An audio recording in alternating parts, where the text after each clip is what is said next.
I just want to give a little bit of context about why I care so much about this.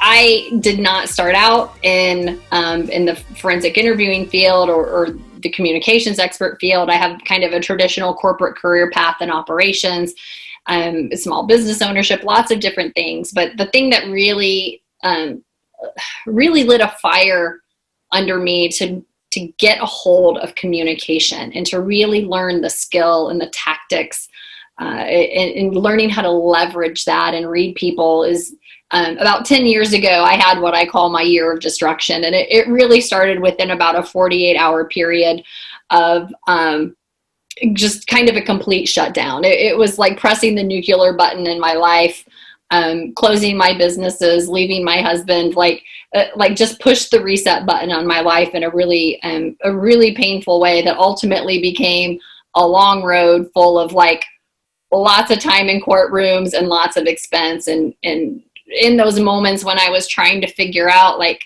how did I get here? Like, I am the poster child of type A overachiever. I always want to win.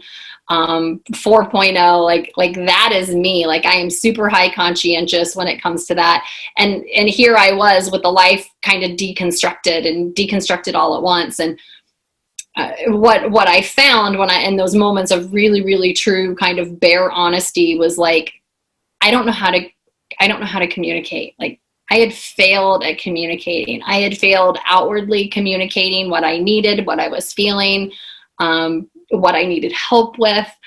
I also was completely oblivious to what other people were telling me. And I don't necessarily mean not hearing their words, but I mean not really listening with intention and not seeing what people weren't telling me.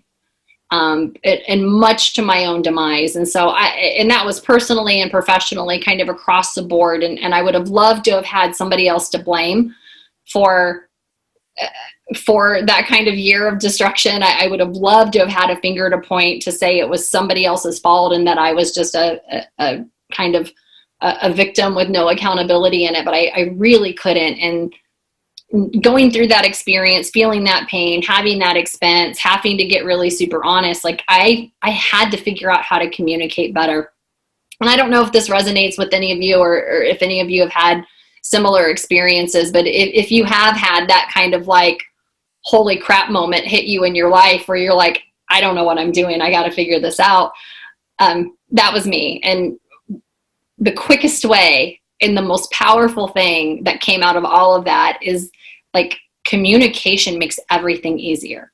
And knowing how to communicate, knowing how to read other people has been just so instrumental in changing everything in my life for the better. And I don't say that to be dramatic, but I say that to be honest and to really drive, hopefully, the gravity and the intention of sharing this is to just let you guys in the session know, like, this is something I take like deathly serious. And I know that you do too in your profession, or you wouldn't be doing what you're doing. And so as people who are fellow communication freaks, I'm hoping to just give you a little bit of sincerity and a little bit of my story and a little bit of just realness, hopefully, that we can connect on as we move forward. About high consequence conversations are just that, like, and not having them doesn't keep you safe. So when you do have high consequence conversations, you have to be skillful and you have to be engaged and you have to be intentional. And that pretty much is what I scream from the mountaintops now, on any stage and across any screen that I can, because I think if more people could just really level up from a communication standpoint and a conversation management standpoint, like, we could resolve so many problems, prevent so much pain, and really do so much good.